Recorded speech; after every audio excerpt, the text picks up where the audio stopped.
and the course is Basic Health and Safety in the Workplace. So going straight to Qodar Safety Consults,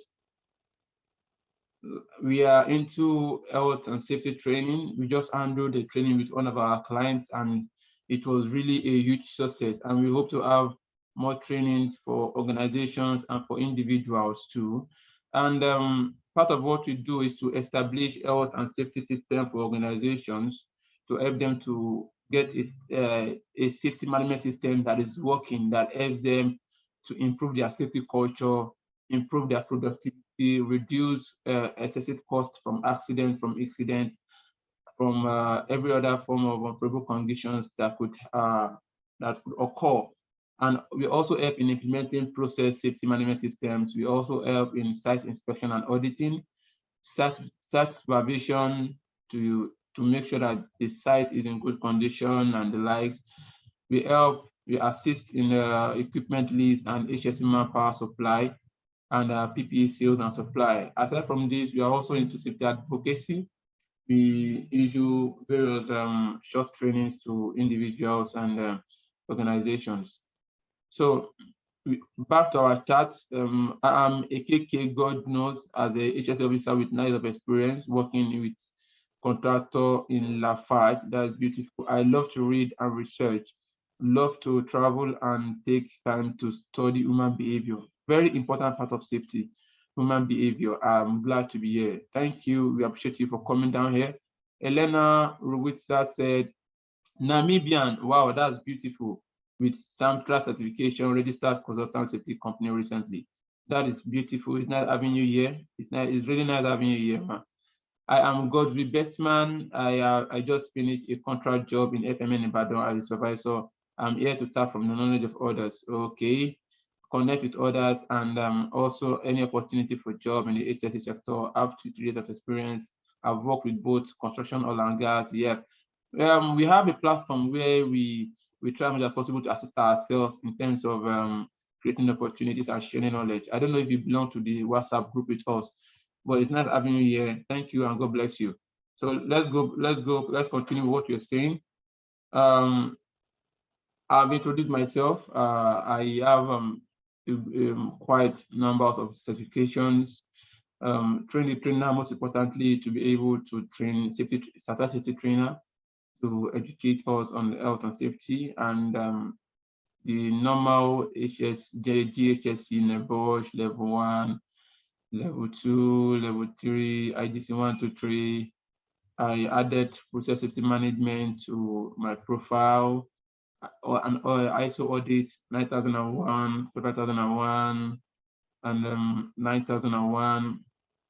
Also OSHA 132 hours, OSHA scaffold safety. So a good number of crane and derricks training certified. So just to I do that basically to tap from experienced people and gain knowledge. So it's based on knowledge that has prompted me to go into certifications, and not just because I want to keep taking certificate here and there. I'm not the certificate type, but I have a number of them, and I still want to have more, because it is true that will prove that you actually gain the knowledge. I used to tell people there's a difference between you reading to pass your exam because you want to have the push, because you want to have IGC 1, 2, 3, you want to have IGC 1, 2, 3, or you want to have ISPON, then because of that, you just want to read to pass the exam. You really not get it. Yes, you really not get it, because at the end of the day, after passing the exam, you need to face the reality.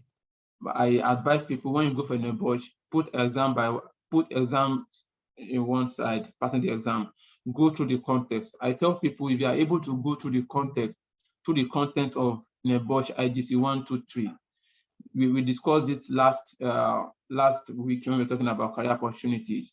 If you are able to go through the training from the beginning, IGC 1, 2, and 3, and you go through it completely, and you study it completely, I bet you'll be able to manage a site, you'll be able to manage an organization.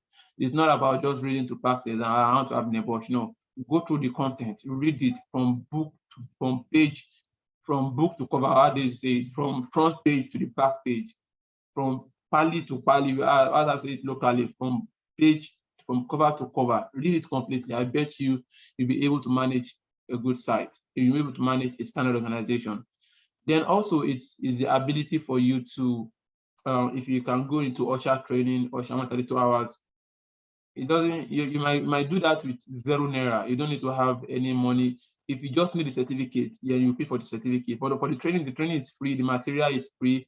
Just go to their oshatrain.org. You'll see a lot of trainings there that you can do for free yourself. Online training you can do for free. I really love that setup. But if you think you need a certificate, you just pay for the certificate. I think it's $20.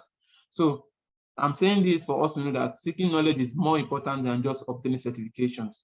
So let us try as much as possible to gain more knowledge. From there, we can divert it to gaining more experience and getting trained, getting skilled, and having the ability to call ourselves a real safety professional. Please, kindly give me a few seconds.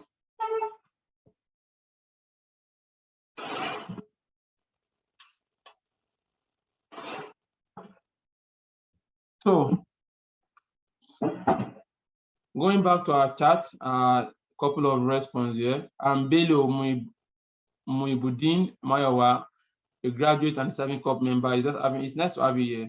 Want to build career and safety. Beautiful. Yes, you really learn a lot from health and safety. I hope you attended our last session, our first session on career opportunities. If you really missed that, then I don't know. You can chat me up in the WhatsApp. It's available already for everyone. Olubenga Fabimi, yes. I think you attended our last session too. It's nice to have you here again, working as an analytical chemist in chemical and engineering laboratory unit of Nigeria Electricity Management Service Agency. I have about 10 years of experience, and I like to research and learn new things. Nice to have you here. Engineer Kenneth, HSC officer, natural gas metering station operator. I'm also into academic research, footballer, and table tennis player. Beautiful. Yes, thank you, and God bless you. So let's go straight into the main part of today. So we're talking about career opportunities in health and safety. Sorry, mistake. We're talking about the basic of health and safety. This course is going to give us a general introduction of what health and safety is in the workplace.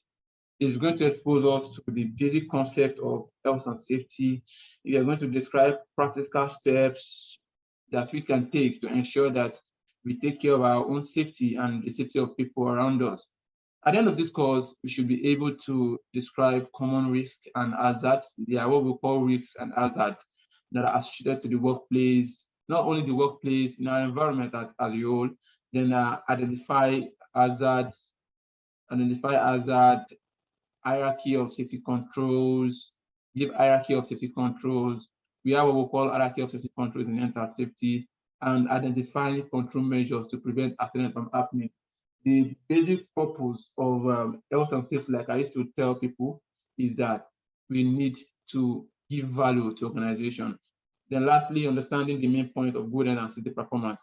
Yes, that's the main point, is to give value. It goes beyond just trying to prevent accidents. We need to give value. That is what makes an organization to invest more in health and safety. And you can only give value when you know where the value lies and when you know where there can be devaluation. So based on the safety realm, you need to understand what health and safety really means and how it can contribute positively to the level of productivity in the organization, and being able to understand how to present these things to your clients, your organization, goes a long way in making them to invest more in health and safety. And at the end of the day, all the praises still comes down to you. So starting with the definition of health and safety, we discussed this last week, yes, and we'll just need to brush it up again. It's part of the basic of health and safety anyway. So according to Wikipedia, health, safety, and environment is an umbrella term for the laws, rules, guidance, processes, designed to help protect employees, damage to equipment, the public, and the environment at large. We're talking about health and safety. We are talking about establishing a system in place that contains laws, that contains rules, that contains procedures, that contains guidance, that contains processes, ways of doing things that will help us to protect the employees, to prevent damage to equipment, to protect the public and the environment at large. I hope we get that. So when we are talking about establishing health and safety system, environment, the environment has to do with, for example, when you're talking about the depletion of the ozone layer, the degradation of the environment, waste management, release of toxic substances to the environment, all these things are part of the environment and how it affects the environment. And we are talking about equipment, we're talking about damage to equipment, like, for example, it can be due to fire, it can be due to any other means that could result in getting an equipment or a tool damaged, and as a result will delay the process or will delay the production in the organization. And it can include ensuring that there's regular inspection of the equipment, designing a system that helps to inspect the equipment, what to check out for, what to look out for, what can cause hazards to people, to the employees that are using the equipment when it gets damaged. If there is if there is an explosion, for example, due to a safety issue that wasn't taken care of, how it at the end of the day affect the employee, leads to injury, death of employees. These are areas where we need to look into. These are areas that we need to concentrate on and protect the employees, protect damaged equipment, and the public and the environment from harm. So we're talking about health. We have health, safety, and environment. Health is not only about when you're not sick. It's not just the absence of illness, because that's what people think. Health is a state of physical, mental, psychological well-being. When someone is physically fit, when someone is mentally fit, when someone is psychologically fit, we are talking about, there is what we call mental health and psychological safety. Is another part of health and safety that is just coming to limelight due to issue of stress management, due to issues that has to do with various stressors that has come with, it has been existing before, but we didn't take note of it until COVID came. So COVID is now giving us an idea of how people can be less productive due to exposures to mental stress. And mental stress is as serious as physical stress, and even worse than physical stress. We won't want to go in depth into that. If you want that kind of training, maybe we'll ask us to mention it to us if you want us to go into that training on another special day, and that's maybe for next month. But now we are talking about just basic definition. I don't want to go in depth. I don't want to go outside the scope of this training. So health goes beyond just that someone is dead. Okay, when someone is not sick, then it's healthy. No. Mental safety, mental well-being, physical well-being, social well-being, psychosocial well-being is part of being healthy. It's the protection of the body and the mind of the people from illness or the sickness resulting from the process, material, procedures used in the workplace. The procedure for a work, now I was talking about mental health. The procedure for work can be so stressful, can be so strenuous that it affects the psychological well-being of the individual, of the employee. So understanding the procedures used in the workplace, we'll still go in depth into that when we're talking about various ways of reducing hazard or eliminating risk or reducing the risk from the processes, materials, state of physical and emotional well-being, absence of disease. These are all definitions of when we say someone is healthy and when we talk about health. Safety when you're talking about safety, you are protecting people from physical injury. The protection of the people from physical injury, the borderline within the health and safety is ill-defined. Yes. And the two words are typically used together to indicate or show the concern for the physical and mental well-being of the individual person at the workplace. It also involves the safety of equipment and the environment at large. We're talking about safety, we're talking about the protection of individuals, protection of equipment, protection of the environment from harm. We are talking about the environment, we mean our surrounding, what is around us. That is the definition of the environment. So we're trying to protect all these things. Like I do tell people, like we are the borderline between people and hospital. You know, in the hospital, doctors wants to revive you. Doctors, we call them, they take reactive measures after an incident that happened. But we safety professional, we are taking proactive measures to prevent you from going to the hospital. We are taking proactive measures to prevent anything that could result in people having to go to the hospital or fall sick. So we are proactive in Asia, and that's why I think we should understand this part of ourselves and value ourselves more and take agile steps in order to make people understand the value that is of health and safety. So then going to the definition of accident. Accident, according to, we have what we call Health and Safety Executive, is a body, organization in the UK that gives this definition, is an unplanned and unwanted event that results in injury or the ill health of people or damage or loss to the properties, plant, materials, and the environment, or the loss of a business opportunity or business continuity. Any accidents are unplanned and unwanted events that result into injuries. Yes, that's the definition. But sometimes, but most of the time, they are unplanned, but they are also as a result of some things that were not put in place. It's either what we did or what we failed to do. These are the two things. Either what we did that led to an accident or what we failed to do. A person who failed to check his equipment, to check his forklift to be sure that the brake is working fine, and he knows that once in a while, when he initiates the brake, it doesn't respond fast. Instead of the person to take it to the repair department to repair it, the person keep managing it until a day when it will lead to an accident. Now, that accident was not planned, but the person has been doing things that will lead to an accident. And that is the barrier that we in health and safety part of what we try to protect, to prevent unplanned and unwanted events. So we've created processes, like we said from the definition in the first paragraph. We've created laws, rules, guidelines, processes.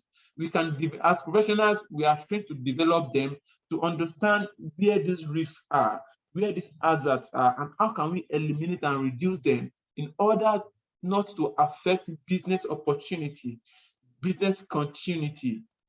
Now, going into near miss. Near miss is also unplanned. Yes, but at this point in time, the difference between near miss and accident is that from the way it sounds, from the way the phrase look, near miss, it could have led to an accident, but luckily it did not lead to an accident. It could have caused a damage, but luckily it didn't cause a damage. It could have led to an injury, to death, but it was one way or the other avoided. I remember when I was working in a construction firm. We were working at the upper platform. So the guy was using an hammer, and the hammer mistakenly fell. It has happened on the other side, but this time around it was somehow specific because there was a hole, a manhole between the first platform and the second platform. That was a space in between that was covered with very small space. Let's say let's say 1 feet square. very small, but we covered the bottom with a plank, with a plywood. But when this person was working, as small as this space is, that was where the hammer went through and went to the first floor. Now, people were working on the first floor. In fact, the person that the part that the hammer went through was beside someone that was doing another job on the first floor. So it just went by the side, boom, very fast, and fell to the ground. It was very specific because we think that we have already placed a plywood. In case any material wants to fall, the plywood will hold it. But the risk assessment was not, we will still talk about risk assessment. The risk assessment was not robust enough because we thought that that plywood should be able to prevent anything, not knowing that a heavy hammer at one point in time will be used. Now, the probability that that hammer will pass through that small hole is very small. We'll still go into likelihood and likelihood and severity. The likelihood is very small because it's a small space, but it still has to pass through. It still went through that small hole and went to the first floor. And luckily for us, it went by the side of the person. Assuming it has fallen on the person's shoulder or head, it would have led to an accident. But even if it had, the person was wearing a hard hat, but it will still have significant effect because it's going to go at a very high force. So it almost hit the person but did not. So that is what we call near miss, an unplanned and unintentional incident that could have led or resulted to an accident or caused damage. Then another definition is hazard. Hazard is the potential of a substance, of a person, of an item, of a material, of a tool, of a process, of anything at all to cause harm. We have hazard around us, hazards around us, yes. Hazard around, even in your house, placing a key on your table is an hazard because your kid can come there and play with it and enjoy himself with it, or put it any small item that looks very small, they put it in their mouth. So these are areas where we have hazards in our home. So trying to let us understand that hazard is around us. Anything at all, anything, any substance, person, material, tools, activity, or process that can cause harm. Now, risk has to do with what is the possibility that this thing will actually cause harm? And if it causes harm, what is the severity of the harm? There are two things. In process safety, there are three, but I don't want to go into that. But basically, risk has to do with the likelihood of a substance, activity, or process to cause harm. And even when it causes the harm, what is the severity? Now, I was giving an example of what happens to what happened to us in our site. The probability, the possibility that that hammer will fall and pass through that hole was very small. But if it happened, the severity is high. So it's the multiplication of the two that will now tell you how to put adequate protection in place. There are so many things. Later, we now reviewed it. We said there are so many things that was lost. There's what number one. There's what we call tools lanyard. If there was a tool lanyard, for example, and the guy was using the hammer, the tool lanyard is just like all these suspending, all these spiral keyhole that I used to use then in those days. I don't think they're still available. You just put it in your belt like this, hook it like this, and it is suspend. All this spiral kind of key holder. So they're what we call tools lanyard that they put in the waist. That even when a hammer or any tool, a plier falls, the tool or the lanyard will hold the tool and prevent it from falling. Now that was not provided. Then two, the plank we used was very soft, and we should have used a very strong, very thick wood to protect the surface and not just plant. So we reviewed it and we now put a better control in place. And we educated the man again to know why did this thing slip from your hand. Were you using the right hand glove? I think the person was using a wet hand glove for electrical works or the soft one. Wasn't using the rough kind of hand glove that is meant for to grip a hammer. Then we look at the grip of the hammer. Is it that the grip has faded up? Is it that there's less friction? Because there has to be enough friction to hold the hammer in place at every point in time. So these were the things that we later looked out for, and we'll talk about this under risk assessment. So let us continue. So if you are talking about, we are saying under general introduction anyway. So if you are talking about safety, there is what we call financial implication. There's what we call financial implication. We'll still go into the reasons why we carry out safety, but I want us to just go through this. You will see the lost claim that was associated to not taking safety seriously just in 2016. Lost time claims. If you look at the lost time claim was 82,000 hours, 216 for lost time due to an injury that happened and someone was unable to go to work. They made that claim. Fatality claim, this were around 486 fatality were claimed, and we know that there will actually be more. So if you look at this data, it lets you to understand that people get involved in injuries at every point in time. Every day they get involved in one injury or the other, and most times it is based on traumatic injuries to the muscles, tendons, and the joints. Those are where the injuries occur more. And when it comes to fatality, it's most common when people get exposed to caustic, noxious, and allergenic substances. When they get exposed to release substances, maybe due to a failure of an operation or of a process and the likes. Please, can you hear me clearly? Please, if you can hear me, kindly signify if you can hear me.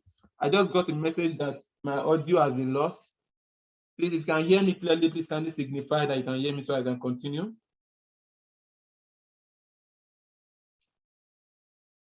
Please, can you hear me?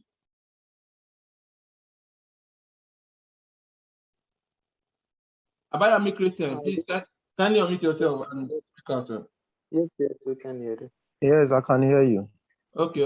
Thank you very much. Very clear, loud and clear. Yeah. All right. Yeah, thank you. So please, the person who's experiencing the problem should please try to check his system. So let's continue. I can hear you. Thank you. So all this while we are just giving ourselves the basics, and we'll be going more into the training now. We've done the general course introduction, we've done the basic definition. So we'll go now. The rest remains why safety, hazards and risks, type of hazard identification, acute and chronic effects, hierarchy of safety control measures, then job hazard analysis. So let us continue on this training. I hope we are having a good time. So now, why safety? Why do we talk about safety? Why do we need to put safety in place? We discussed about this last class, but we just brought it on career opportunity in the workplace. We discussed about why safety and lives. So let us just go briefly into it. Number one says that humanitarian and moral reason. It is normal moral for an organization to say that they need to put safety in place. It is being human to prevent people from getting injured from your own operations in your industry, in your company. It is normal ABC. It is common sense to help them, to prevent them from getting injured. But at the end of the day, when they get injured, they go through pains, And those that depend on them, you have jeopardized those people's need and even their future, if possible, because someone who is paying the school fees of his daughter or his son and gets involved in an accident, got amputated, permanent disability or temporal disability, whatever the case may be, you have jeopardized the person's ability to be able to cater for the needs, even if they are going to be paying him.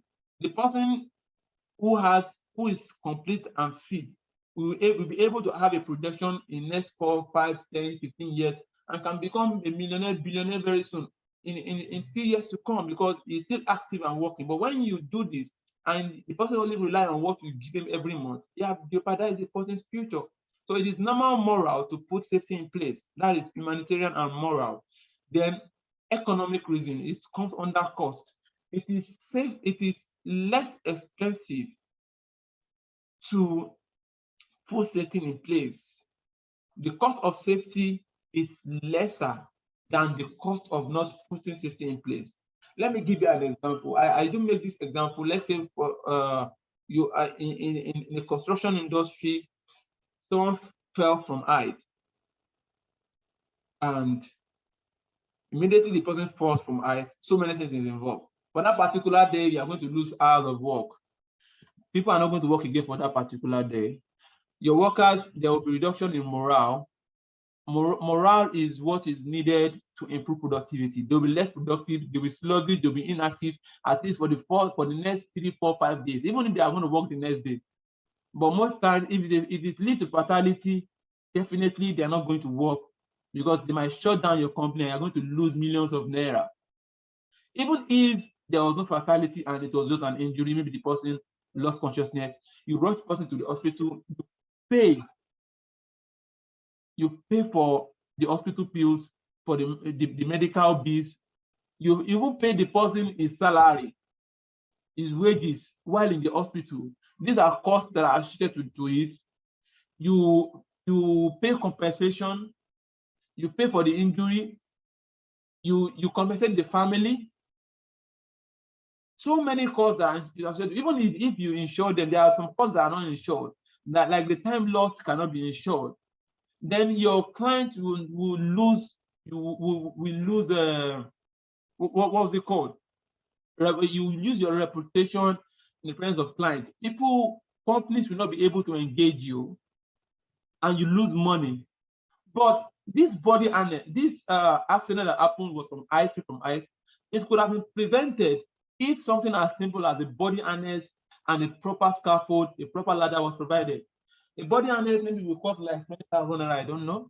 A scaffold will cost a good scaffold, depending on the platform. I'm just saying, a good scaffold erected to be used will cost you less than someone falling and having to spend that amount of money. So these are economic reasons why this is just one of a million of examples that we can actually give ourselves. Then number 3 is legal requirement. It's a legal requirement to put safety in place. In Lagos State, we have Lagos State Safety Commission that is active at least. Then we have Department of Health and Safety under Ministry of Labor and Employment. We have the Health and Safety, Nigerian Health and Safety Policy, National Health and Safety Policy. We have a lot of policies, a lot of regulations, DPR regulations, the MASA, a lot of regulations, there are a lot of regulations, rules, laws, the Factory Act, this law, that law. Is a legal requirement to prevent your workers from getting exposed to hazards, to provide a safe working environment. It is a legal requirement. So we have the moral reasons, that's humanitarian reasons, the economic reasons, that is the cost, and we have the legal reasons. So now, why do we still talk about health and safety? In this world that we have now, things are becoming very complex. There's an increase in the standard of living. There's an increase in technology. Human civilization has evolved, and we have more complex processes, sophisticated processes. We have gone into a situation where we are faced with more debilitating risks at work, office, homes. in the past years, let's say in the time of our prophets, let me use that example, in the time of Jesus Christ, in the time of Moses, Muhammad, let us use transportation as an example. The number of accidents that will be associated to road transportation during that time, you will agree with me that it will be far lesser than what we have now. Because now we have more sophisticated processes, more sophisticated systems. We want to make things to be faster.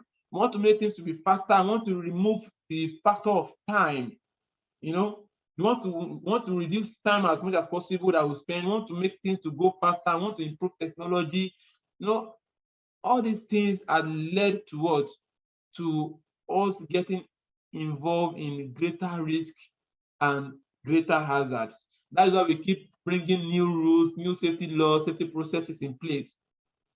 In the olden days, maybe if there'll be accidents, maybe I don't know, but because I know they use horses then, the level of accidents will be very low compared to now. We have cars, we have bikes, we have bicycles, we have aeroplanes, we have trains, and we have so many sophisticated systems in place. So due to this, there is a need for us to put active steps to prevent these new sophisticated processes, systems that we used to live, standard of living in our economy. We need to put active steps in place to prevent them from affecting human. Like we see today, there is forever increase in accidents that we are trying to reduce, increase in injuries, increase especially in nations where there are no safety system in place, where they have safety system but implementation is low. I've witnessed serious record of accidents. I've heard about it from direct sources, those that are working in positions where people come to receive claims of accident, that is companies. Accidents keep happening every week and nothing is being done about it. So these are what we're talking about, and we are working towards preventing this from occurring. So now, hazards.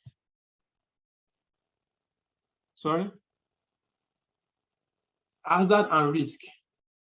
When we're talking about hazard, we're already giving our definition. That is the potential of a substance based on activity to cause harm. It can include chemicals, it can include electricity, it can include physical hazard, it can be walking on a ladder, it can be even mopping your house.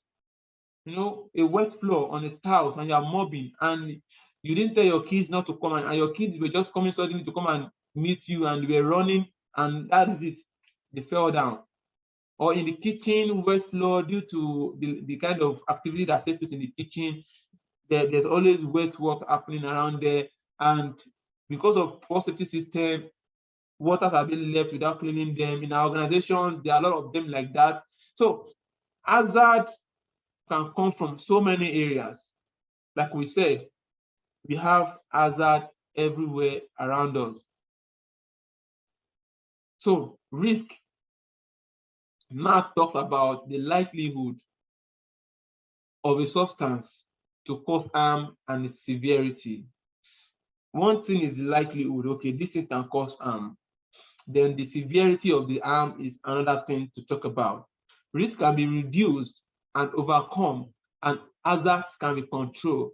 That is the basic of what we talk about when it comes to health and safety.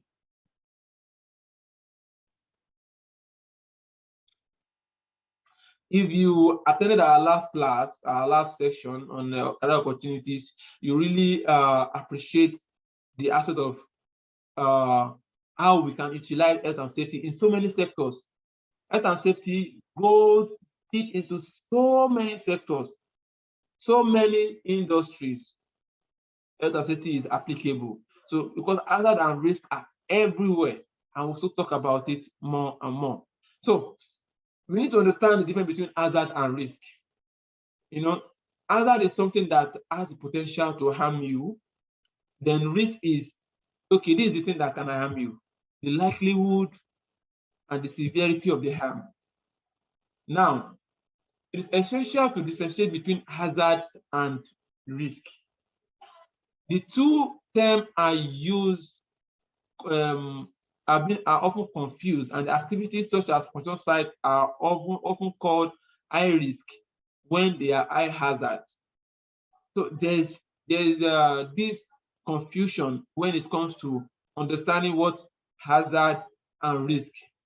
Construction site is a very hazardous area, but the activities, if properly controlled, can give low risk. At the initial stage, if it's not controlled, then we are talking about high risk. So although the hazard will proceed to be high, the risk will be reduced as controls are implemented. The level of risk remaining when the controls have been implemented is called residual risk. Sometimes even after putting the best controls in place, we still have residual risk that can be reasonably managed. That is how in safety there's what we call as low as reasonably practicable. You can't use a gun to kill mosquito, and you can't use insecticide to attack an armed robber. You might want to tell me that it's going to affect his eyes. I'm sorry for you, don't try it. So what we are saying is that there is a level of control that you can use. Some controls are just so excessive, like trying to use a gun to kill a mosquito. It just doesn't make any sense. So the level of risk associated to the hazard, it's what we try to address and trying to eliminate the hazards too. But at the end of the day, they are able to control the risk involved, the level of risk and the severity, then you'll be able to manage and control the hazards too. There should only be a high residual risk where we have poor health and safety system and there's inadequate controls. That is when you can have a very high residual risk. But when you put control in place, residual risk should be very, very low. If you look at the image behind you, you will see there that the first picture shows a hazard, that is a shark swimming, and the person is standing at the edge. You know, that shark is a hazard. Now, what we now define what we call the risk is the likelihood of the hazard causing you the harm.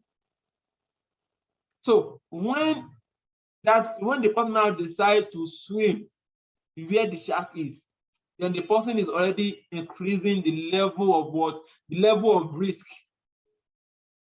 Hazard can stay on his own deadly without touching it. But when it comes to processes, when you see an hazard, for example, you need to do a particular chemical reaction at a very high temperature. That is the temperature that it can work, that the reaction will occur. Maybe in the process industry, maybe at the temperature of 300 degrees Celsius. Maybe you're working in the cement industry in the cement industry. Then in their calciner should be as hot as 900 degrees Celsius. So in that calciner, that's the temperature that can work. That is an hazard that is there. Now the risk now involve the level of interaction between that hazard and the individual and the processes that are around. So if someone now decides that he wants to stay very close while that thing is getting hot, then you know that the person is already increasing the risk of what? Of that hazard causing the harm. So that is the difference between hazard and risk. I hope we get the difference. So still talking about risk, I love to emphasize on this because when we understand this, there's what we call risk perception. Our risk perception as safety professionals has to be high. I've gone to site various times where I just stop work, as in the morning, before they start work, I just stop the work. Engineers, I want everybody to do housekeeping. You see that housekeeping goes beyond cleaning and sweeping. Like most people think that housekeeping is just everywhere to be tidy, everywhere to be clean. No, housekeeping has to do with putting things in the right place where they are supposed to be. That is housekeeping. Putting things at default setting where they are supposed to be. That is what we call housekeeping. So I think I will need to switch my camera on so that at least we can see us. I think we can see me now. It's very important so that maybe you see the passion that I'm using to describe these things, because I'm the only one seeing myself here. So when I'm talking about housekeeping, it's about putting things where they're supposed to be. It goes beyond cleaning. You're supposed to lock a particular place. You do that. That is part of putting things in place. It goes beyond just cleaning up and sweeping. Sometimes you get to site and everywhere, what you are seeing is accident. I say the professional.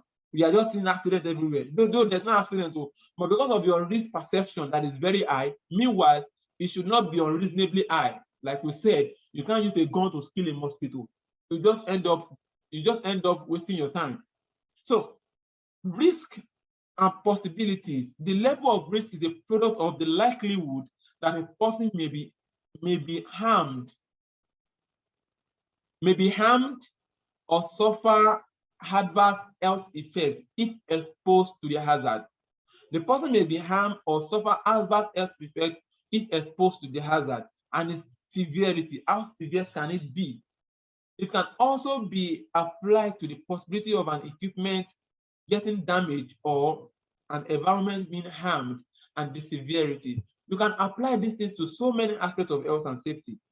You can apply this to so many aspects of processes, construction activities that happens in the process industry, oil and gas industry, construction industry, risk and possibilities. Now let's analyze the picture that is behind us here at the side.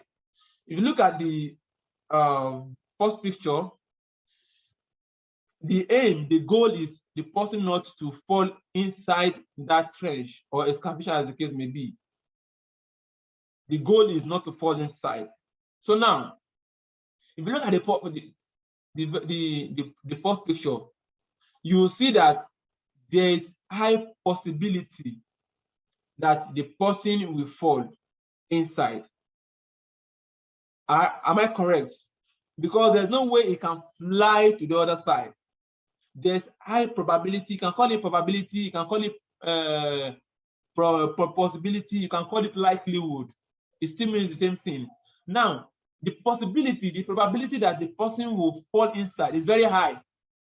But when the person falls inside, the risk involved is low. The severity, sorry to say, the severity of him getting injured, the severity of the hazard will be very, very low because the trench is very shallow. Look at the second picture. The probability that the person will fall is very low because the size is shorter now, and the severity too is very, very low because the excavation is very small as usual. So there's low probability and low severity. Then looking at the third picture, you will see that in this case, the probability that the person will fall inside is very low. The probability that this person will fall inside this trench is very low because the person can actually fly. Unlike the first picture where the trench is very wide. The probability is very low in this case, but if this person falls inside, the severity is what? Is high. The severity is what? Is high because they are sharp up. One, the place is deep. The impact of the fall will be high. Then there are sharp objects and the person will get injured. If a picture went viral last month, was it last month or last 2 months, that a guy fell from a height. I think he went to do painting. The guy was only wearing boxers, so you know that there's no safety here at all. Don't misunderstand me. Safety is beyond PPE. It's not about PPE. But the person was not even wearing anything. That is a list of safety. So he was only wearing boxers. It means that it was only the normal place, just side to walk. Then this guy fell while painting. I think maybe like 6 meters. There were rebars on the floor. Rebars means that reinforcement iron bars. You know, when they are kind of construction works, and there are reinforcement irons that they arrange in place before doing the casting. So they were reinforcement iron bars that were protruding upward. This guy fell on the reinforcement iron bar, and the iron bar shook the guy from the belly and protruded outside the guy's back. The guy died there. The guy died there. That was where the guy died. They didn't remove. In fact, at the time that the picture went viral, the guy was still there. Now, there was a likelihood that he would fall because the height was very high. Then the severity of if it first was also high, but there was no one to see it, and that was why the guy was lost. That's how we lost the guy. So it tells us that likelihood is one, severity is another. So if you look at the last picture, you will see that the probability that this person will fall is very high, and the impact, the severity will also be high because it's going to fall on sharp objects like the guy did. And it tells us that the higher the probability, the higher the impact, the higher the risk, the higher our level of safety controls need to be put in place. So that is the difference between hazard, risk, and the difference between probability and severity. So we'll play this picture for ourselves to understand what risk really means. I want us to understand this very well because this is actually the basics that we need to understand. We need to have high risk perception about health and safety. So please, I'm going to play the video to us now.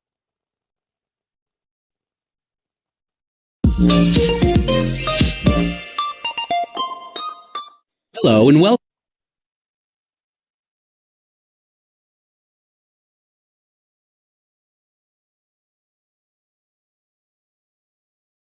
I'm coming.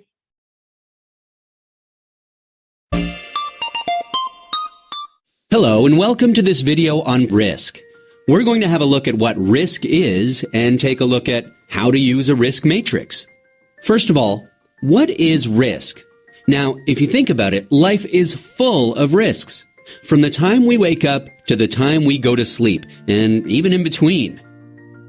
For example, there are risks associated with breathing. Did you know that air pollution causes about 7 million deaths each year? There are risks associated with eating. Foodborne illness causes about 420,000 deaths each year. And then there's traveling. Road accidents cause over 3,000 deaths each day. In fact, every day we have to make constant decisions about the risks we face. Now, there are situations in which we need to know what the risk is from certain events so that appropriate action can be taken. For example, what's the risk to health from a new influenza virus, an industrial chemical accident, or a bushfire? But first, what exactly is risk? Risk can mean different things to different people and in different contexts. But in very simple terms, risk can be thought of as the product of how likely someone is to be exposed to something bad, a hazard, and the consequence, which is how bad the outcome will be.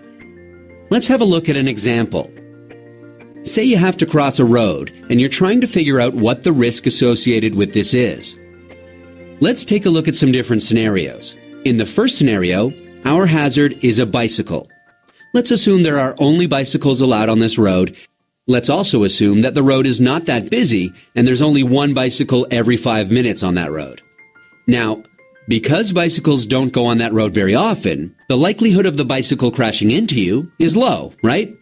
If the bicycle does crash into you, the consequence of that would be relatively low, wouldn't it?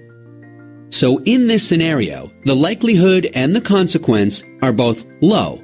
Therefore, the overall risk is low. Now, obviously, if there are bicycles traveling more frequently, the likelihood of a crash would be higher. But the consequence, if a bicycle did crash into you, would still be low. But what if things were different? Let's change that bicycle to a truck. Now, with a truck passing every 5 minutes, the likelihood of a crash would still be low. However, the consequence is far more severe. Now, imagine if it was a busy truck route and trucks were going on this road very frequently.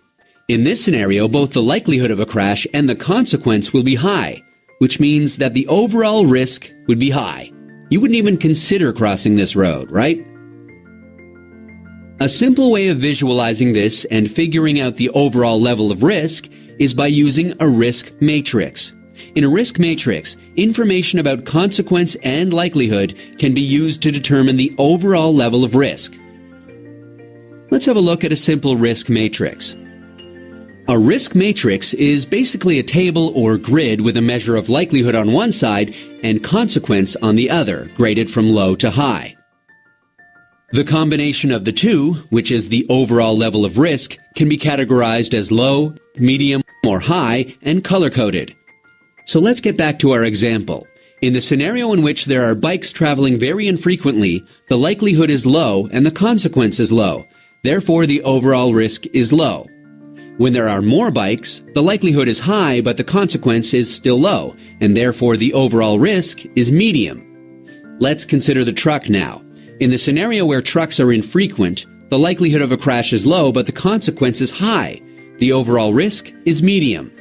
And if it's a busy truck route, the likelihood and consequence are both high, and therefore the overall risk is high. So that's how a risk matrix can be used to determine the overall level of risk using an assessment of likelihood and consequence. There are many different types of matrices in use with varying degrees of complexity. They can have many categories and different grades of risk. They may also have different ways of defining categories of likelihood and consequence.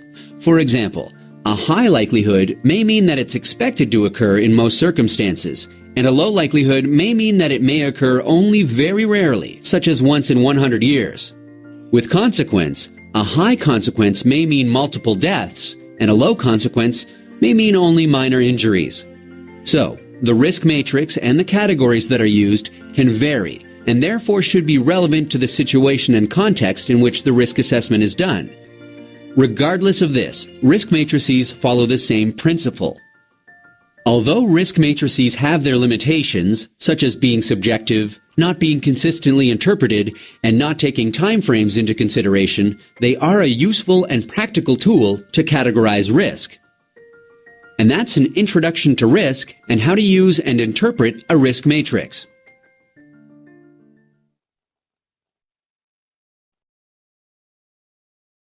Thank you.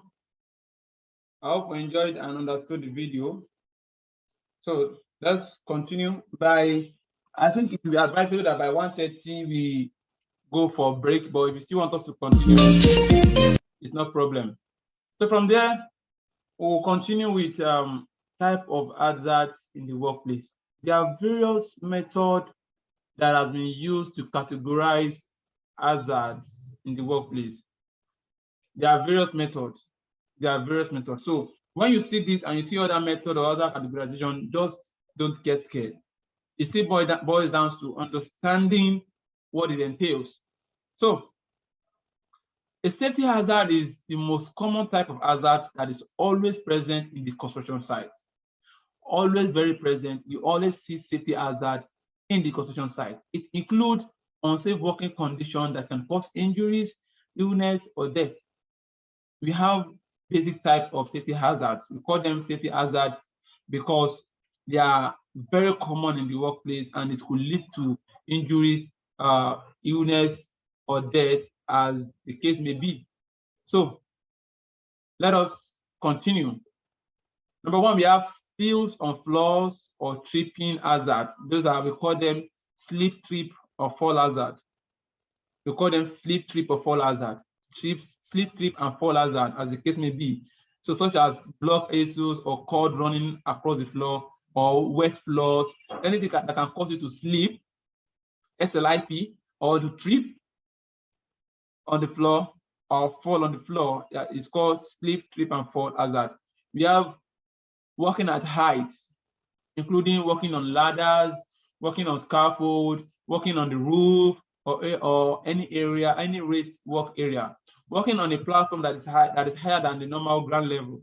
It is called work at height. These are part of safety hazards. Unguarded machines. These are machine hazards, such as moving part of the machine, guard removed, or moving part that a worker can accidentally touch. When a worker can touch a part, and it can, what we call drawing in at any point. Maybe it can draw a worker's clothes and get the worker injured. So Machineries are also part of safety hazards. Electrical hazards like freight cables, we can get electrical hazard from freight cables, loose cables, missing wounded cables that have their inner part exposed. Improper wiring can also lead to electrical hazard. Electrical hazard can actually lead to fire too.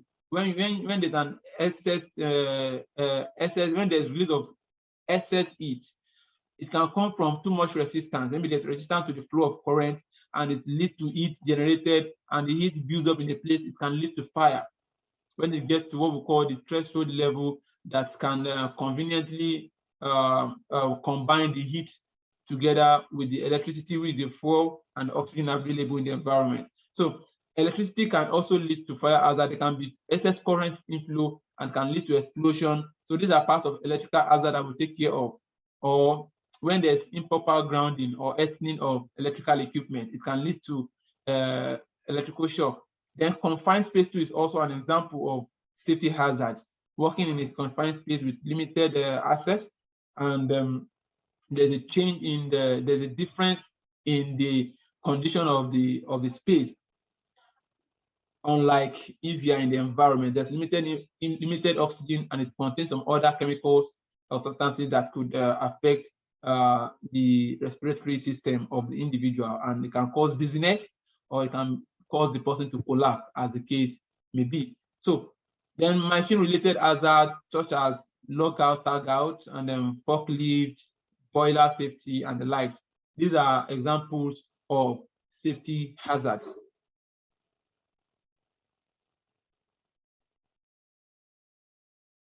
From there, biological hazard.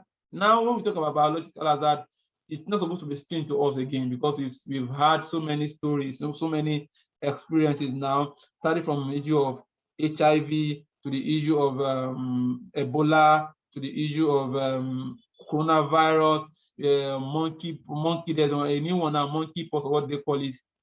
They're all biological hazard, but it's not limited to that. Any kind of blood on any kind of infection, disease, bacteria, virus, insect bite, animal drop, any kind of infection at all that could affect the human and affect its state of physical health is a biological hazard. And they are most times associated with animals, people, and infectious plant materials. Most at-risk workers include those who work in schools, daycare facilities, college, universities, hospitals, laboratory, emergency responses, nursing homes, and outdoor occupations. But we need to emphasize that even in construction sites, we have biological hazard, because sometimes we tend to be dirty if there are no safety, adequate safety facilities or safety welfare facilities that are being monitored and supervised. On construction sites, we are dealing with human beings, and human beings tend to misbehave most of the time, especially in the construction industry, because we have the kind of individual kind of people coming together to achieve a goal. So in that realm, there are different kind of activity, different kind of behaviors, personality that you see. You see people, they'll go to the toilet, they just misuse the toilet, and this can lead to infections. So the toilet is a public area that is a high-risk zone when it comes to biological hazard, because every other person can get infected from the use of a public toilet.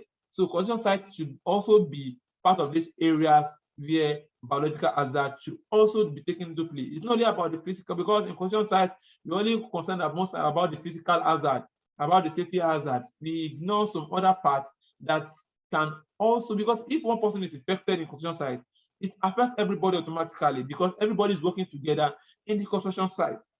So here are the type of biological hazard workers may be exposed to: blood and other body fluids, fungi, molds, bacteria, and viruses, insect bites, and animals and bird droppings. That I said, that construction site is also a very important part. When you're talking about insect bites, if you are going to a very new site, that a virgin site, a green field, for example, you should be expecting lots and lots of animals and insects that were first existing there before you got there. So taking them away will take time for them to adapt and leave that area for you. I've worked in a construction site where bees came to visit us. I think it was really funny. They clunch up, is it clunch that they use? I'm not good with English language anyway. They gathered together in a particular place that work was supposed to take place, and we could not send them away. So, and I've heard stories of bees biting people while doing construction work in a virgin site.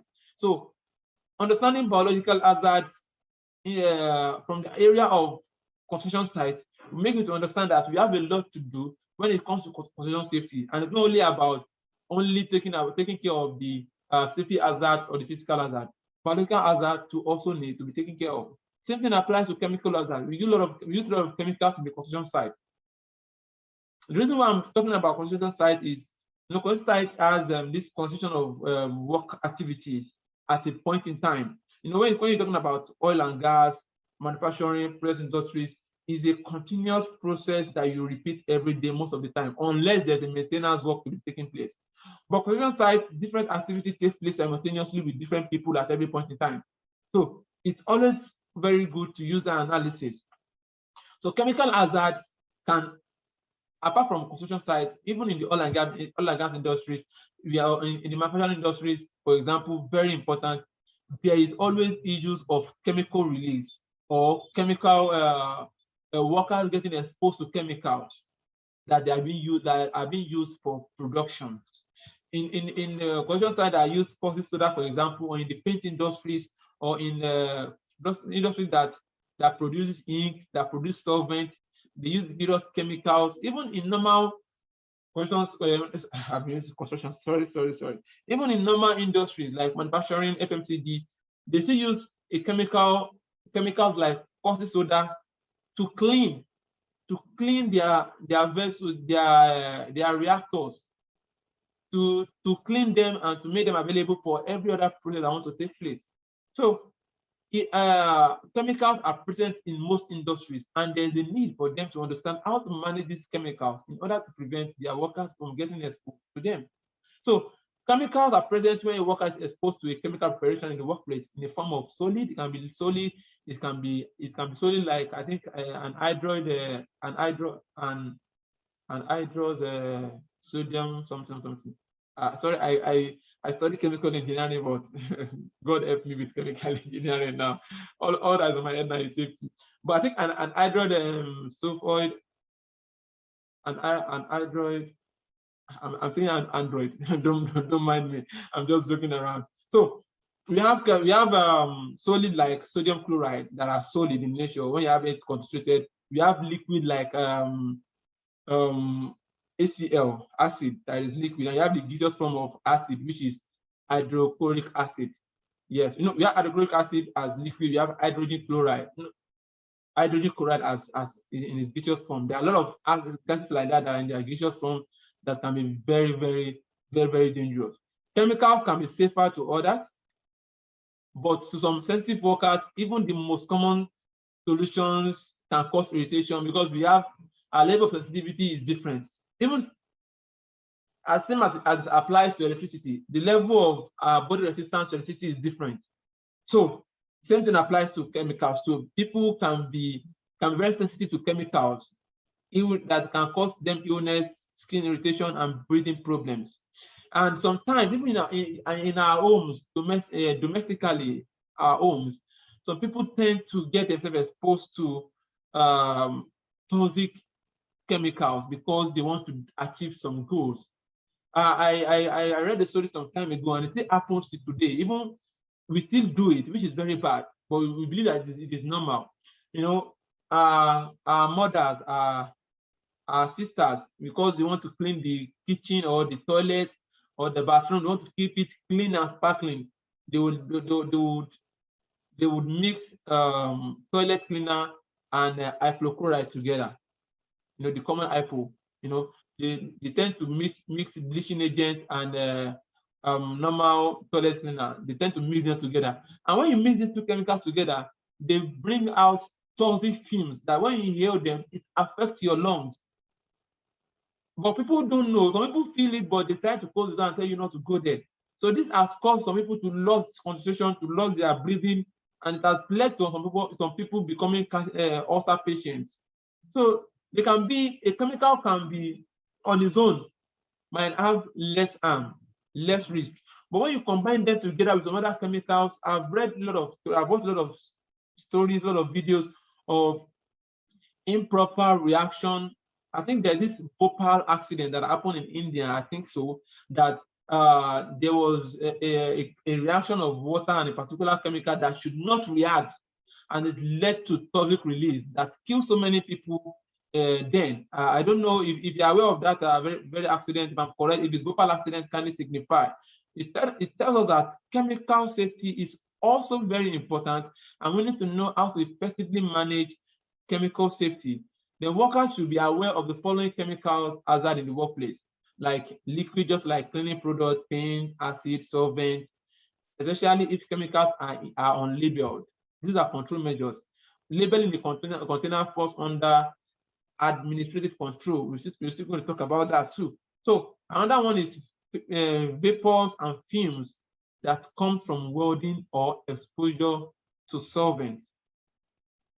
Vapors or fumes that come from welding or exposure to solvent. These are also part of what we call chemical hazard. Welding operation, the fumes that comes out, it leads to chronic effects, lung respiratory illnesses, lung cancer, and the likes. It even lead to immediate effect of irritation, nose irritation, and the likes. Then gases like acetylene, propane, carbon monoxide, and helium.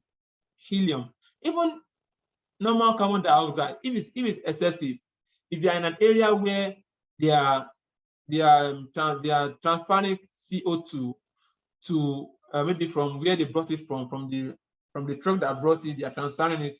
That zone you don't need to stay in that zone for a long time, because when you have concentration of CO2, it can lead to asphyxiation, and that is another serious health issue. Then flammable materials like gasoline, solvent. It is one thing for a chemical to have health effects. It's another thing for it to be an explosive. To be an explosive.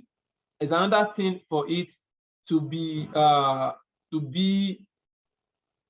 when it comes to fire. What term do they use? Explosion doesn't mean that something leads to fire, something has fire in it. Flammable, yeah. Some chemicals are flammable that you need to take care of when they get to a particular temperature, and you need to manage them. So flammable materials like gasoline and solvent, and we have explosive chemicals too. Then pesticide. We need to take care of these areas when it comes to chemical safety. Please kindly drop it in the comment section. Should we go for 5-minute break, or we should continue? If anyone is fine with me, what do you suggest? Should we go for a break, or we should continue with the class? I need the response very fast. Let us waste time. Are we there? Or am I the only one here? Okay, no need for break. Break by 12 p.m. Okay, that is if you don't finish the class at 12 p.m. we'll go for break. Okay, continue. Okay. So I think I've gotten enough response now.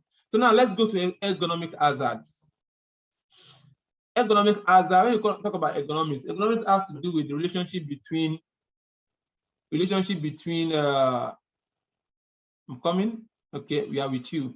Relationship between the person doing the job, the work the person is doing, and how he's doing the job. The person doing the job, what he's doing, and how he's doing the job. It's as simple, economics goes to as simple as sitting down and typing. Like the person doing the job, I'm the person doing the job now. What am I doing? I'm typing. How am I typing? What is my body position? What is the working condition? Is it ergonomically safe? You used to hear about that, very common, about sitting posture. It's part of ergonomics. It can go to as complex as carrying out a welding operation in a very tight corner. in a very tight corner that the person needs to bend. No, if you have worked in construction site, you see those kind of activity. The person needs to bend in order to carry out the welding. You know, the person's position, what the person is doing is the welding, and how is able to relate with the work. And our goal is to make work become ergonomically safe. Ergonomically what? Ergonomically safe. It also includes routine operation, like maybe in an industry, what they do is to take an item from point A to point B. Maybe the item is a very cold item. Now, ergonomics has to do with the movement of the hand and also the working condition. How do you address this ergonomics? That is what ergonomics hazard is trying to identify, those hazards that are associated with what? With ergonomics. So, that are associated to our workplace or to our working condition. So this occurs when the type of work position, body position and working condition puts strain to the body. When it affects the body design that God has designed, it stresses the body and make the body uncomfortable immediately or over a period of time. They are the hardest to spot, yes.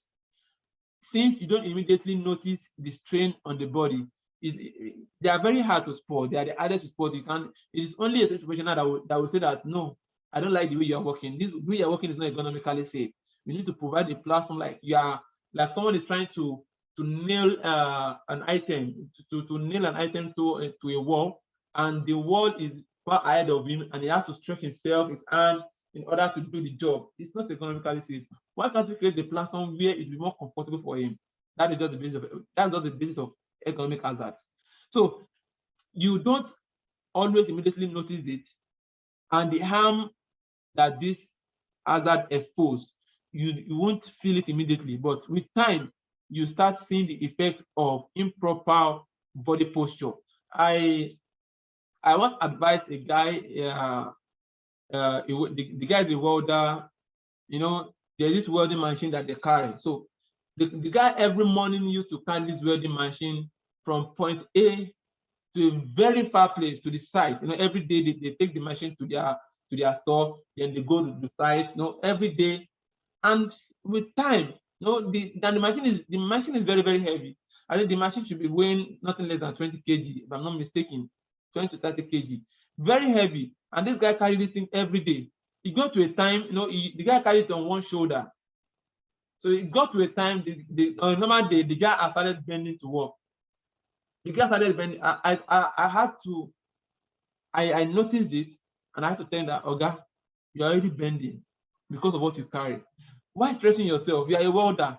Create a simple, something that look like what you can use to carry a box. I don't know how to call it. A simple design of a machine with tires. That you just place it on it. You just place the four corner, place it on it. Then you have an handle. Then you drag it. I'm happy that the next time that I went to another site, I saw some of them. They've already implemented that. So it's easier for them. It's easier for them to carry their items, their welding machine, than making your work not ergonomically safe, even before starting your work. So these are what economical safety actually means, economical hazard actually means. I have somebody raising his hand. You have something to say? Yeah, inclined plane. Yeah, I think so. Someone is raising his hand. Mr. Bayomi, are you raising your hand? Kindly unmute yourself. If you are raising your hand, let us move very fast. There's no time. No, I'm not raising my hands. I'm not. Yes, Okay. what I really mean for that way that he had to have used inclined plane to make his work easier for him. So that's what I think. All right. Thank you for that. Thank you for that. So let's continue. So ergonomic hazard include the following: improper adjusted workstations and chairs, frequent lifting. When someone carry out frequent lifting every time, he keep lifting from point A to point B. These are ergonomic hazards. Poor posture, awkward movement, especially if they are repetitive. Repeating the same movement over and over and over again, having to frequently use too much force. exerting too much force on something is also part of ergonomic hazard. Then vibration too. We are still on type of hazard in the workplace. Another one is work organization hazards. This has to do with stress, mental stress, physical stress that causes tension, anxiety, or strain to workers. When your workers are not mentally healthy because of the workload, this can be experienced in a short-term stress and long-term strain that's associated with workplace issues such as workload, too much of demand, lack of control and respect. Here are some of them. We have workload demand. When the demand is too much for your workers, it becomes an issue for you. It becomes an issue in the sense that at the end of the day, they will not be productive, and the results you want to see, you will not see them. Because when you put people on too much pressure, there's likelihood of an accident eventually happening. Workplace violence and hostility.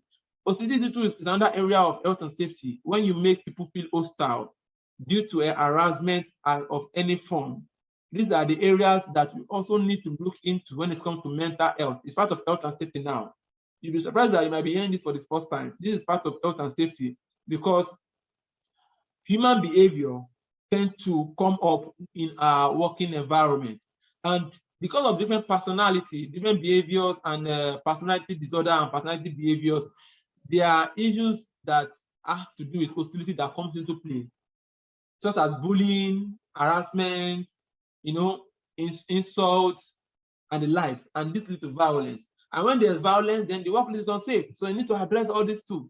You can't say that because there's no work outside, there's no fall from height, there's no fire. What about if they start fighting and they start destroying properties? Look at the fight that occurred between the China guy and the Sri Lanka guy. The video went viral. Those are areas that, as a health and safety professional, you need to understand human behavior and how to address human behavior. I was telling people that in that video, the first person that I blame is that person that was taking the video personally. And it can open up to debate later. Was the person that was taking the video. He was telling the guy, he was provoking the guy to get more angry. Yeah, you already know this guy's behavior, but you're already provoking the guy to instigate more anger. This could have been addressed in a better way, but let us go into that. That is an issue of hostility and violence in the workplace. The intensity and the workplace, respect or lack of respect in the workplace can also lead to work organizational hazard. Remember that our goal is to what? Is to increase the business value and ensure productivity. So when these things are not being put into place, that is the reason why you understand safety better. When you don't only look at it from the angle of preventing accidents, because by looking at it from the angle of preventing accidents, things like this you won't go into it. But when you look at it from the angle of creating business value, business continuity, increasing productivity at work, then these things will also come into your mind.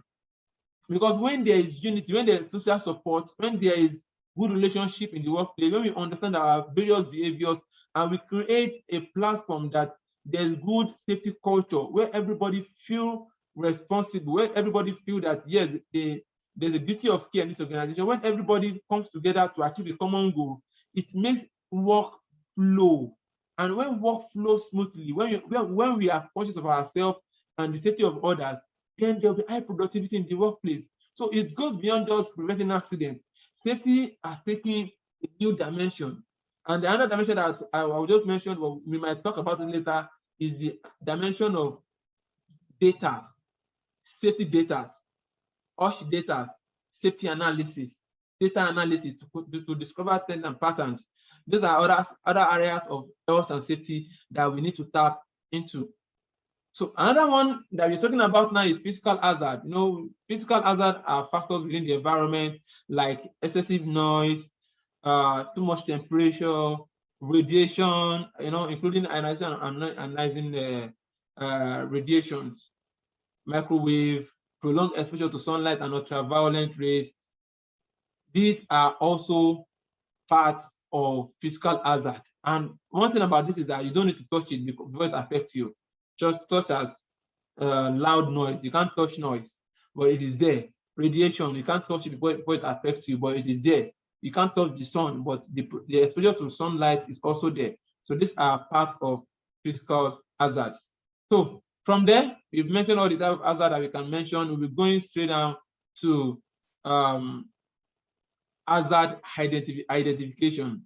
Hazard identification. So employers and managers and safety officers can reduce common workplace hazard by establishing adequate safety protocols, identifying hazard, the procedures to identify hazard. You need to establish a procedure. You don't just go and say what to identify hazard. There are procedures that will make it easier for you to be able to identify hazard and to conduct regular hazard assessment. Regular hazard assessment. So what is hazard identification? This is a part of risk assessment practice. Is a risk assessment practice that aims to identify and record safety risks. We are trying to identify various risks, identifying hazards, identifying the various risks, and work hazard to ensure the workplace of workers and personnel. Hazard identification is usually done in various ways. What we are talking about here is to let us understand what hazard identification means. You are putting some practice in place, risk assessment practice that makes you to identify and record safety risks. Because it is when you identify them that you know how to analyze them. And it's after analyzing them that you know which control measures to put in place. So the first thing is to be able to identify various hazards. And your ability to understand hazards, risk perception, gives you the opportunity to identify hazards better. And this work hazard to ensure that the safety of what of workers and personnel, and also the safety of equipment in the workplace.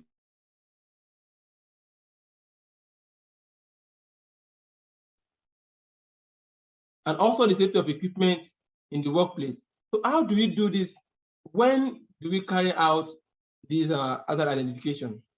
When a new process comes into play, a new equipment is being installed, a new machinery is being introduced, a new system comes into play, then we carry out hazard identification. Before each shift, we can also identify new hazards. If you remember this explosion that happened, this very common accident that happened so many years ago. It has skipped me. Alpha Piper. Thank you. Yeah, Alpha Piper accident. You see that part of what led to the catastrophe that increased the level of the accident was there was no proper site inspection or other identification before the next shift. Another time when we can carry out other identification is the performance of work. When you observe that there is increase in the level of unsafe acts that has been recorded, that this is where safety data come into play. That when I was talking about OSH data, ability to play with Excel, we need to, as safety professionals, if you've not learned Excel, you need to go and learn Excel. You need to play with safety data. It makes your work easier. You will just see it. If you have your data working well, and you've already inputted your data on your Excel sheet, and you know how to use all these pie charts, all these histogram, all these various charts, you see yourself playing and you understand trends and patterns. So what you can also that there is increase in number of unsafe acts. Okay, in the last 1 month, there was a drop down number of unsafe acts, but we have more unsafe conditions. It means that we need to focus more on unsafe conditions. Okay, people are now complying because if there's a reduction in unsafe acts, most times there's always a reduction in unsafe conditions because unsafe conditions are mostly caused by unsafe acts. So understanding how to play with your data, it makes you to understand the safety performance of your workers and how you can do what you can improve if there is any need to. And if your safety performance shows that there's a drop down, then from there you now develop programs like, okay, we are having a drop down. We want this to continue. Let us initiate giving them a gift. Let us shock it with gifts. Let us shock it with gifts so that if you maintain that pattern of low unsafe acts, unsafe condition, and there's high performance. So when you understand how to play with your data, it gives you the ability to be innovative, to know when to put particular things in place and when to address safety issues. Then during formal or informal inspections, yes, you do hazard identification, and after an accident or an incident occurs, after a near miss, you do hazard identification. I used to tell people that an unsafe act somewhere is telling us that there's another unsafe act somewhere. And if I see an unsafe condition, that's how I operate on my side. If I see an unsafe condition somewhere, I will tell them that there's another unsafe condition around. Because an unsafe condition, unsafe act does not stand alone. It acts its brothers that are around them. So during that period, you do a general hazard identification. When there is a near miss, as we all know, when there's a near miss somewhere, it tells us that there are so many things that have been left unattended to that have led to the near miss. It didn't just occur on its own. So understanding its strengths and patterns is part of what makes us better safety professionals. So it is the employer's responsibility to inform and educate and train their employees about workplace hazards. And that's why we are here, to continue to educate or assist employers in educating their employees, train their employees about workplace hazard. It is paramount to ensure a safe and healthy environment, not just for the employees, but for the client as well. We won't start talking about client reputation here. We already talked about client reputation in our last training. Early detection of hazard and implementing safety practice will help the business in achieving its goals. Like we've been saying this morning, we need to understand the area of business value. We need to understand the area of increased productivity, increasing business value. I used to use this analysis that health and safety professionals stand in between two things: how money comes in, what brings money in, and what takes money out. Our aim is to increase the friction. Sorry, our aim is to reduce the friction of what takes money in. We want more money to be coming in. So anything that could make money to come in, such as client reputation, such as increasing workers' productivity, all those things will make money to come into the organization. Although there will be reduction in cost and there will be more flow of income, more money will be generated. We won't be spending money on unnecessarily. Then we'll reduce the friction, we increase the friction of what takes money out. We want to reduce unnecessary things that takes money out. A standard organization will not only be concerned about what brings money in. What makes an organization to talk about their profit is when they have subtracted from what they spent outside and what has come in, then the remaining will be their profit for the year. So a standard organization will also look at what are those things that can take money out, and from the safety realm, what are those things that could lead to us losing money unnecessarily. So we stand in between, and that is what makes us to contribute positively to the business value of the organization. Now, how to identify hazards in the workplace? How do you identify hazards in the workplace? There are various ways to identify hazards in the workplace. Even there are what we call risk management techniques. When you're talking about the bow tie, the 4-tree, the inventory, for those that are new, you might not understand these things, but you can go online and search about them. We still want to give training on these particular risk techniques later on, if God wills. But now we're still talking about the basics. So failure to identify hazard can lead to serious injuries and dangers in the workplace. We all know this already. A health and safety program must constantly identify and assess hazards to ensure that workers are safe and protected. It is our duty and duty of employers to ensure that workers are safe and protected. Like we said from the beginning, new hazard comes in at every point in time. New risk, new hazard at every point in time. And there is need for us to constantly identify and assess this hazard and assess these risks, analyze them, and put adequate control measures in place. So this identification procedure, the hazard identification procedure, is done through a collaborative effort of employers and employees. A step-by-step guidance can include this. Number one, gathering information about existing hazards that are likely to be present in the workplace. You know that this is a project, this is what you want to do. You want to construct a duplex, for example. Definitely they will work at it. You don't need to tell you. Definitely there will be welding operations. Definitely there will be electrical hazards. So there will be existing hazards that are likely to be present. These things will be present in the workplace. Then you now look at perform regular site walkthroughs to identify the new ones. Those ones that you might not actually take note of by thinking that they can be present based on unsafe acts and unsafe conditions of your workers while they are doing their work, carrying out activities. Then checking out for the 4 Ps. I call them the 4 Ps at every point in time. Checking out for the people. The people means that your workers that are working, checking out for them. Visitors. How do you orientate visitors to know that there are risks that are imminent in our workplace? Then the place means that the environment. How is your work, your activities, how does it affect the environment? And how does the environment dictate your activities? Your work can affect the environment in the area of waste management or toxic release. Like someone that is carrying out that is breaking a concrete platform now, there will be dust everywhere that will affect the people. That's where the people come into place.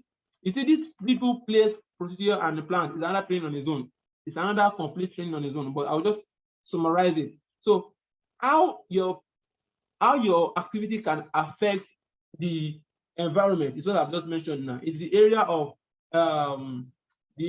greenhouse effect, ozone, the division of the ozone layer, waste management, release of toxic substances in the environment, and the likes. Now, how the environment can affect your work comes into, okay, there is welding operation and it's about to rain. So the environment now is what? Is a wet environment, and welding operation becomes a high-risk job at that point in time. So you need to understand these two aspects. You can see that there are two complete different aspects, but they still talk about the environment. How the environment affects your work and how your work affects the environment. You look at both sides.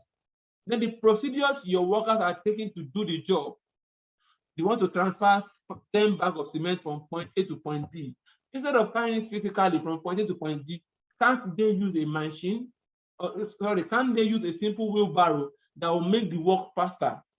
These are simple safety. Like I watched a video about that this thing that happened in South Africa some days ago, and I was trying to combine safety and security together when I was analyzing it with people. I tell them that safety and security most times they work together. You want to keep your workplace safe, so you based on threats and lies. So what these people did was that, I think we might have all seen the video. You know, they were looting ShopRite, and this particular ShopRite did something beautiful, and they recorded no loss. They start dropping oil on the ground on their entrance. They start kegs of oil. They pour the oil on the ground. So while these people were coming inside to come and steal their properties, to come and steal their product that they are selling, they started falling on the ground. It was a very funny video. They started falling and they started laughing, and they could, because of that, they could not run fast and cause havoc, and they were not much like that. So they were able to arrest them, and they did not lose any of the properties. So what I'm trying to say here is that sometimes your procedures does not necessarily mean to be complex. I used to tell people, safety can be as simple as ABC. Safety does not necessarily mean to be very hard and very tedious, that it makes the work look cumbersome. Safety can be as simple as what? ABC. So another one is the plant. The plant actually deals with the equipment that they are using. You check out for the equipment, check out for the procedures, check out for the environment, and check out for the people that are doing the job. Then after doing all this, then you now review accident and near miss log to further investigate the root cause and program shortcomings. So this is another very important area, because when you review accidents, an accident happened because of some things that were done or some things that were not put in place. So it's either based on an action or an inaction that led to an accident or near miss. So trying to understand what led to an accident and near miss, collecting those data will assist you in your hazard identification. Then understanding the similar trend across all accidents, understanding the similar trend across all near misses, all illness and hazard that was recorded. So we stopped here at hazard identification. So we said, if you can hear me, kindly signify if you can hear me clearly. Please kindly signify if you can hear me clearly.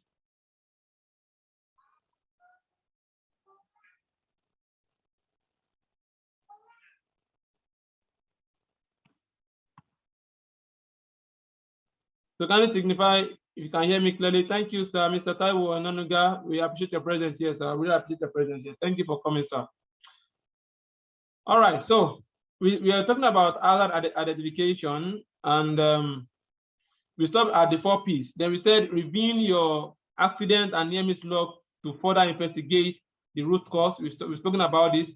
Identifying trends and pattern, then determine the level of risk. After identifying your trend and pattern, then you determine the level of risk, significance, and frequency of each hazard to know which needs to be prioritized. So let's go to the next slide. So when we're talking about hazard identification, you're talking about basically unsafe acts and unsafe conditions. These are the things you look out for. We're talking about unsafe acts. Like we said, accidents are caused by both unsafe acts and unsafe conditions. Is either one of the two. Accidents are rarely caused by a dramatic failure of equipment and are mainly caused due to human failure. Even if there is a dramatic failure of equipment, it might have been to a common human factor in failing to recognize signs of impending trouble that could come up. Inability to inspect regularly and check out for equipment, or ignoring a vital part and thinking that since nothing is happening, let's keep managing it, could actually lead to a dramatic failure of an equipment. Analysis of accidents has shown that over 95% of accidents are caused by human factor, as failing to take proper precautions, ignoring safety rules and regulations, and carrying out jobs in incorrect ways. These are areas that lead to unsafe acts and unsafe conditions that actually lead to accidents. So you're talking about unsafe acts, you're talking about human error or person's mistake by which there's a possibility of an accident or property loss. So an unsafe act has to do with the actions of human error. They include when the person is using an improper method or an improper tool to do a job, failing to use his PPE, operating without authority, overconfidence, horseplay, poor housekeeping, unsafe behaviors, and lack of knowledge. So these are areas that have to do with unsafe acts. But when we talk about unsafe conditions, we are talking about the environment. We are talking about that has the possibility, a condition that has the possibility of getting accident and property loss, of getting involved in an accident and property loss. This can include oxygen deficiency. Maybe they are working in a confined space and there is no much oxygen there, or they are working in a place where there is a transfer of carbon dioxide and it has dissipated the oxygen away. Presence of toxic gases, when there is toxic gases around. Presence of flammable gases, these are unsafe conditions. This can lead to unsafe conditions. Poor housekeeping, presence of poisonous materials that are poisonous, slippery materials, or anything that can lead to damaged working floor.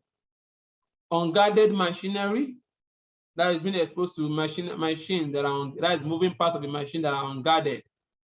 or exposed electrical cables that are energized, improperly guarded machines, or it can even be lay down cables, trailing cables that could lead to slip and fall hazard.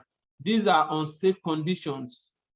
Loose electrical connections, unearthed electrical appliances. There are so many of them. Improper stacking of materials. When you stack your material improperly, when you stack your materials improperly guarded materials, improperly stacked materials, defective measuring instruments that are defective, damage tools, because when you use defective measuring instruments, it can lead to serious issues. Because when the measuring instrument is giving you a wrong measurement, like we had, there's one particular accident also, I've forgotten that they stored flammable materials in that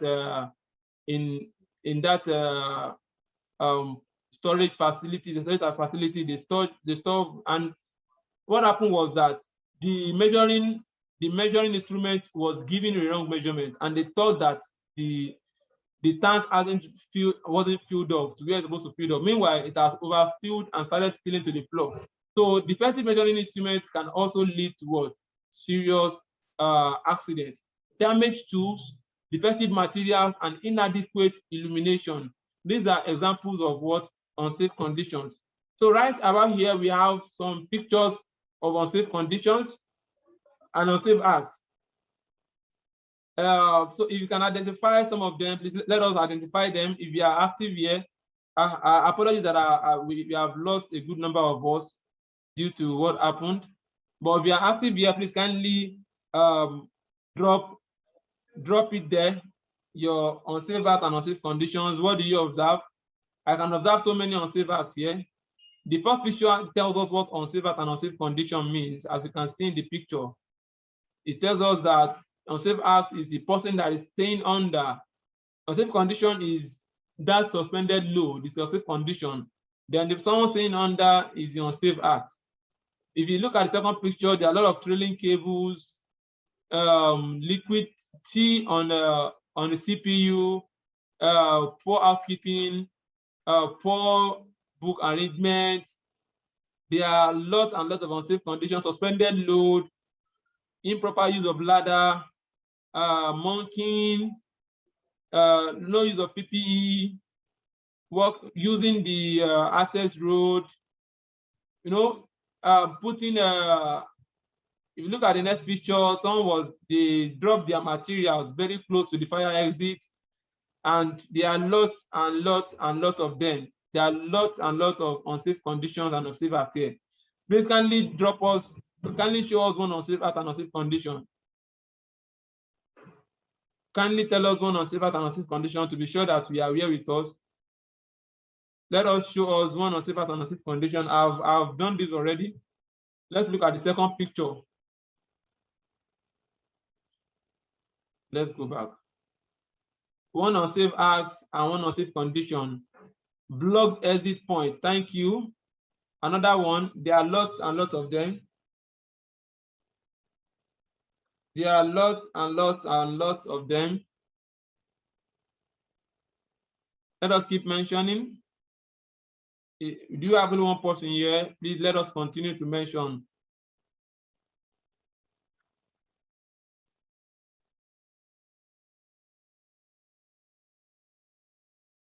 Our time is fast spent already, so let's continue. Okay, I have another one. Poor housekeeping. Thank you, sir, for that response. So let's continue. Okay, you have another response here. Manual handling on saver. Thank you. Very correct. So from there, let's go to acute and chronic effects. Okay, we have more response coming. Blockage of exits, fire exits. Okay, that's correct. Very correct. Overreaching. Very, very correct. Very, very correct. Let us keep it dropping while we continue. So acute effect of exposure to hazard. when we talk about acute effect, there's what we call chronic and acute. From the word, acute means immediate. You start seeing the result immediately. But chronic means that it's an accumulation of time. After some time, you start seeing the effect. It's not immediate. Okay, Mr. Olingas is telling us exposure to electrical cables. Thank you very much, sir. Very correct. So acute effects of exposures to hazard is the immediate effect experienced when an individual is exposed to a certain threshold of hazard. And it can lead to injury, laceration, like someone should get exposed to exposed to naked wire now, energize the electrical cable. Now the person will receive shock immediately. It's an immediate effect. If the electricity is very severe, the person will, it can lead to laceration. It can lead to serious skin burns. It can lead to tissue burn, tissue damage. We have heat exhaustion. When someone is working in a place where there is no proper ventilation, heat stress, heat burns, electric burns, skin and eye and respiratory irritation. When someone gets exposed to a film or chemical and it irritates the eye, the person sees the effect immediately. That's what we call acute effect. But we're talking about chronic effects. We are talking about the long-term effects after working for a prolonged time, being exposed to the same chemical or to the same working procedure, to the same working condition, to the same substance, which result in ill health effect after a long time that they were exposed to it. You can include long-term effect of exposures to asbestos, so that someone can get exposed to asbestos. Maybe over a period of time, you start seeing the result. It can be welding operations too. Someone can get exposed to heat from welding operation, or the flame from welding operation, or the light that comes from welding operation. And after a long period of time, if proper safety measures are not put in place, then the person starts seeing the effect. That's why we said from the beginning that it is human to put safety in place. It goes beyond just preventing accidents. So as far as we finish the project and there's no accident, what if what the workers you engage in the project, what if the effect of what you engage them in will not affect them immediately? What if it's after so many years of the exposure that it starts having effect on them? So it's being a human and understanding the human side of it that we need to put safety procedures in place. Biological agents, dust, and the likes. Generally, it is the lungs, liver, kidney, reproductive and digestive system that are most affected by these substances that are present in the workplace. We're talking about chronic effect. Most times it affects the lungs, it affects the liver more, it affects the eyes, it affects the kidneys, it affects the reproductive and digestive system that are more in the workplace. It also involves long-term exposures to ergonomic working conditions. When someone is working in a particular economical way, like I was telling us about the example of a guy that carries his welding machine on one shoulder from the gate to the workplace every day, it started having an effect on him and started bending towards one side. We've seen so many people like that are working condition, like all these bike men, motorcyclists, that you see them at the end of the day, after so many years, they start having wrist problem because of the continuous use, because of the continuous positioning of their arm while doing the job. So it also applies to the work we do, to exposing people to the same kind of repetitive movement, repetitive job at every point in time. We need to consider the chronic effects of this work, of these hazards. So main pictures of chronic effect are, okay, I think someone is saying something. Working with incorrect tools and equipment. Thank you very much. Complex and multiple causes gradually. Complex and multiple causes gradually deteriorating quality of life. It deteriorates the quality of life of the individual. It occurs most times as most age. These are part of the pictures. There is a physical limitations and disability, long-term persistence.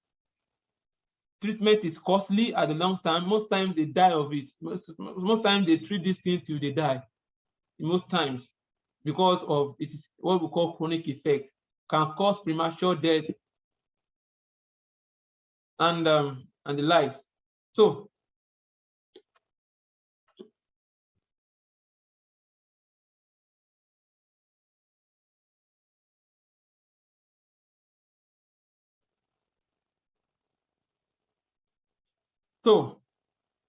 we want to talk about the hierarchy of safety control measures. Why do we need to put safety control measures in place? Number one, accident happens a lot.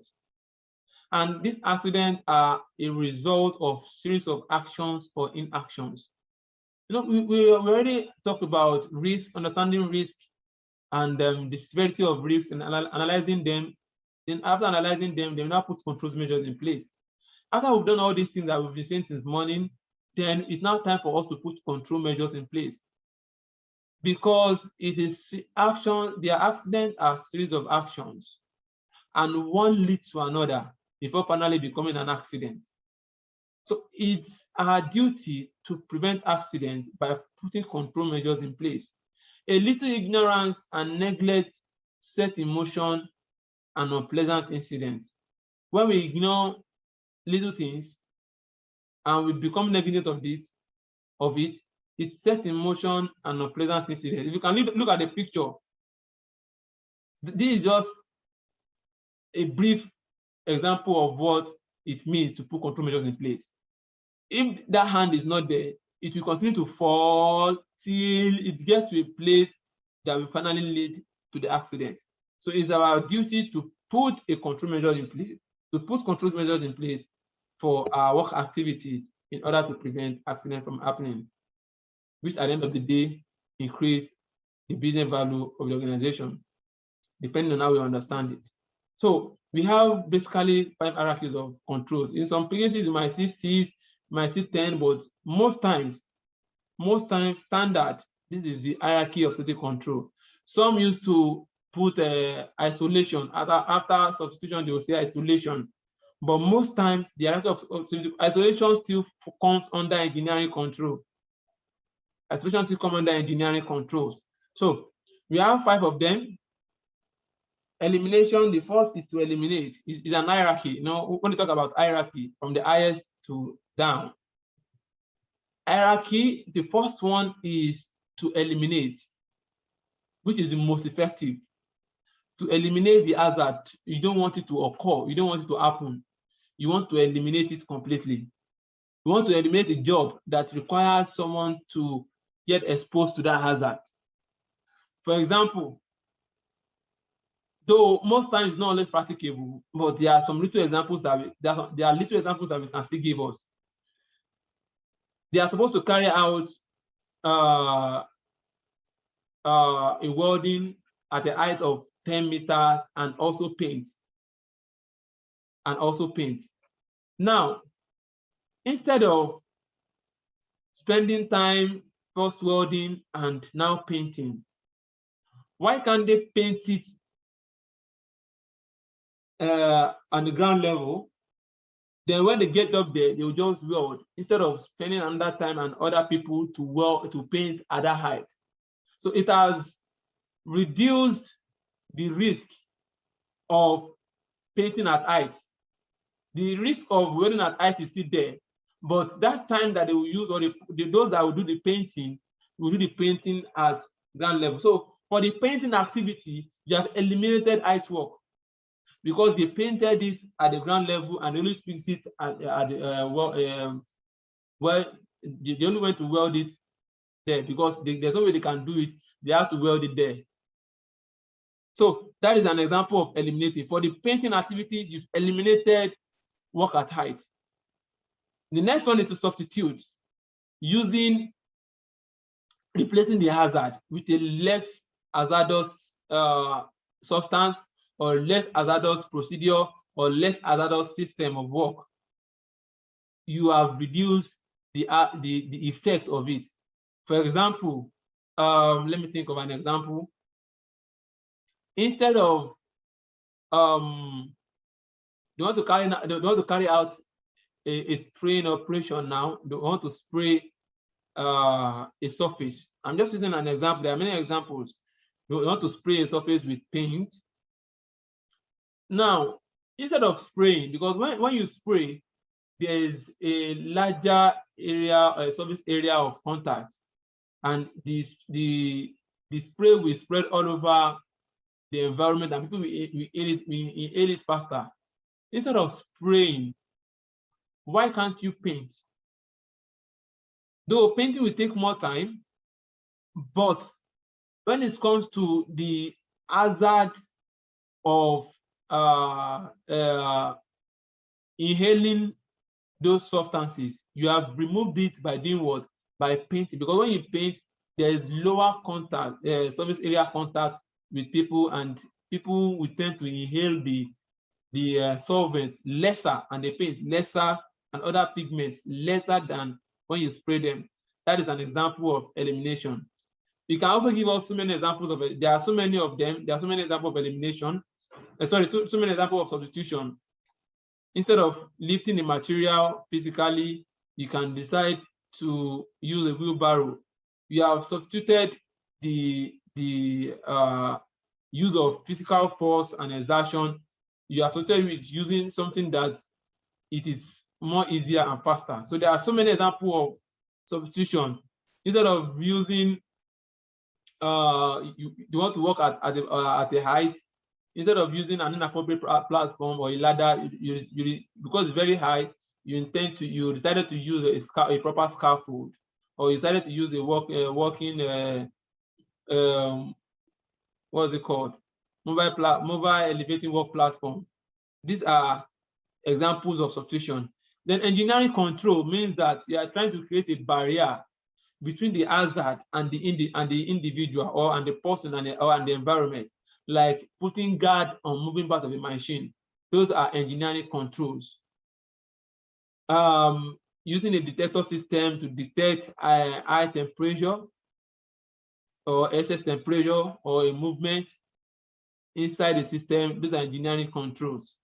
Using logout, tagout is part of engineering. Sorry, that's under administrative control, but a part of it still falls under engineering control. It's a fluid process. There's no one in all.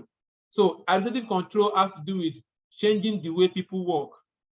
Administrative controls, such as using a permit to work system, developing system of work, using signages, signs and symbols, and the like.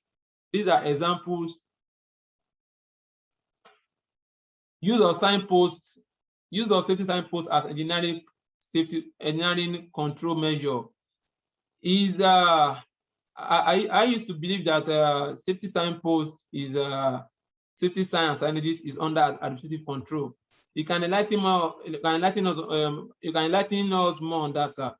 So administrative controls change the way the people work, and training them, supervision, and the likes all falls under administrative control. Then the last but not the least is the PPE. The PPE to protect people from the personal hazards that could affect them, maybe by using nose masks, for example, due to COVID. By if we try to use this COVID era to explain this, let us start from PPE. PPE means that using of nose masks, those that are treating those that are COVID patients, they will dress from the beginning, from head to toe. Those that are working in the construction site will use eye dart, eye goggle, and the likes.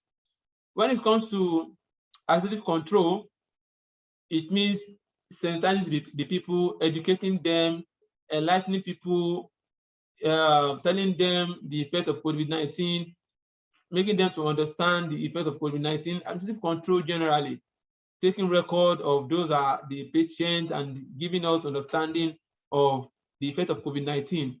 The engineering control now has to do with, when it comes to COVID-19, there's a limitation to what engineering control can do, but there are some automation systems that have been created to reduce contact of people to surfaces and contact of people to people. These are part of engineering controls. Like if you go to some organizations, instead of you having contact to a particular point, they have created a system in place that you do not need to contact that particular point. Then substitution, then elimination. These are hierarchies of safety control. Elimination actually has to do with from the beginning. When they told us to stay at home, staying at home, we can put that under engineering control actually, because they are trying to create a barrier between us and the virus. Eliminating can actually be to just kill the virus completely. To just kill the virus completely, for the virus not to exist, because elimination has to do with removing the hazard completely, physically removing the hazard completely.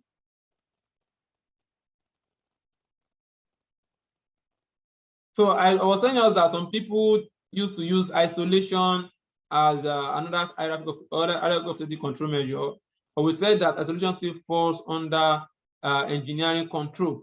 So if you look at these diagrams, it tells us that the first one is elimination, trying to kill the hazard. Substitution is that you are looking for something that is less hazardous and using that, doing it with a less hazardous procedure, or taking away the hazard and making it less hazardous, less risky, and reducing the severity of the hazard. Then engineering control means that you are putting barriers in place. You are putting barriers in place. Then administrative controls means like you can see a signage there cautioning us. It can be training, supervision, monitoring, using permit to work system, establishing risk assessment and the likes. Those are examples of administrative control. Then the use of PPE is also the hierarchy of safety control. Going into our home analysis, you will see that most of the time, human factor is what leads to accident the most. Human factors, that's what we're trying to point out on this slide. Human factors, even in our home, human factors lead to accidents most of the time. You can see 60% housekeeping issues, 25% wet floor. Even the 25%, the wet floor might have been caused by the unsafe act of someone. Someone might have spilled it on the floor and refused to clean it. Housekeeping, someone might have made the environment unkept. You know, all these things still boils down to human factor. That's why human factor is also very important. And there's an aspect of safety that we'll talk about, human behavior, understanding human behavior and changing human behaviors and working with human behaviors is very important. It's part of safety. So,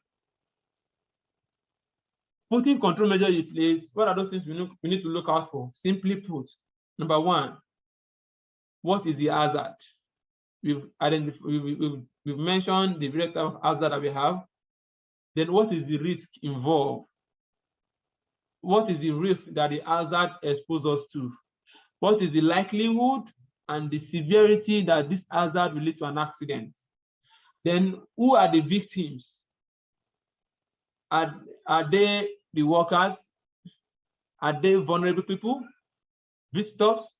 Then what are the control measures we need to put in place? Induction, trainings, creating barriers, establishing a permit to work systems. These are examples of control measures. Then what point would be the best control to put in place? If you look at the picture behind, you see a little child. What is the hazard? The hazard there is that child falling down. Falling from heights is the hazard. What is the risk? The likelihood and the severity. What is the likelihood that this boy will fall down? This boy cannot walk. What is the severity if this boy falls down? Very high. It's a staircase. It will keep on rolling till it gets to the floor. Assuming it's on the floor level, there's no staircase, it is another story entirely. Then what will be the best control? Now, what is this boy doing there in the first place? This boy should not be at the stairs. It's either the boy is being taken downstairs and properly monitored, or they are being locked with supervision upstairs without having access to the staircase. These are part of the control measures that should have been put in place. So from there, we'll go to job hazard analysis, which is the last part of today's training. A job hazard analysis is a technique that focuses on job tasks as they occur to identify hazards before. A job hazard analysis is a technique that focuses on job tasks as a way to identify hazards before they occur. What you're trying to do here is to break down the job tasks, is to break down the tasks from beginning to the end. It focuses on the relationship between the work, the worker itself, between the worker, the task the person is carrying out, the tools that the person is using to carry out the job, and the environment. So you look at all this to create a job hazard analysis. Ideally, after you identify uncontrolled hazard, you will take steps to eliminate or reduce them to an acceptable risk level. So we are identifying them to put controls in place. So a job analysis used to have so many details of who are those responsible for the job. I think I have a, okay. Okay, you're welcome. I would drop it now. So you can contact me with this. Sorry, everyone. So that is my contact. Thank you. Job hazard analysis actually has to do with breaking down the tasks one after the other into activities. You want to do this, you want to carry out they want to carry out the welding operation. Number one, they will mobilize the tools to the site. Number two, they would, if it's a work at height, they will erect a scaffold.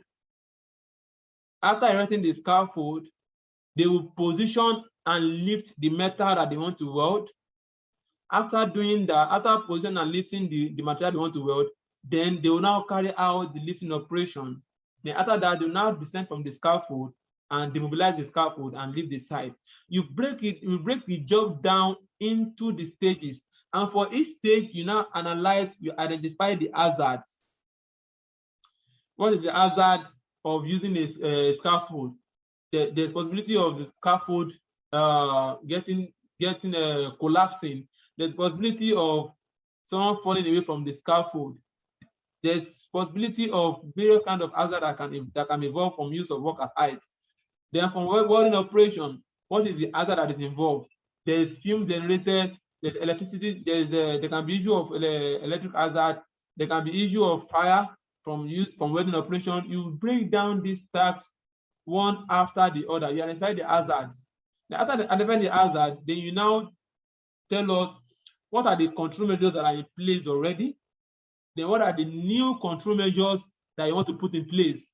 Okay, they'll use body harness, there'll be supervision, the workers will be competent to do the job, the scaffold will be erected by a competent person, there will be proper guardrail on the scaffold, the welder will use nose mask, will use face shield, the equipment that we use to do the welding will be inspected. There will be, if there's any cutting operation, the cutting disc will be inspected, the cutting machine will be inspected. These are the control measures that you now analyze and put in place. After analyzing them and putting them in place, then you now talk about the responsible party, the person that is responsible to carry out the control measures, and it's being signed by every party. The date will be included, the time of the job will be included, and the title of the job we want to carry out, the project task, and the likes. So these are what is included in job hazard analysis. So if you look at this, it gives us, there are so many types of GHAs. So some call it THA, task hazard analysis. Some call it JSA, job safety analysis. Most times it still means the same thing. So this is an example of what it looks like. It looks like here. Task description, breaking down the activities into stages, identifying the hazard, and putting the adequate control measures in place. So after doing this, then it will now be attached to the permit to work system. To the permit to work document. That's another thing on its own. Then it will be issued to the worker, to the site location, and every control measures will be communicated and the job will be properly supervised to make sure that it is being done as is said that it will be done. And that is a simple understanding of what job analysis really means. And that will take us to the end of today's training.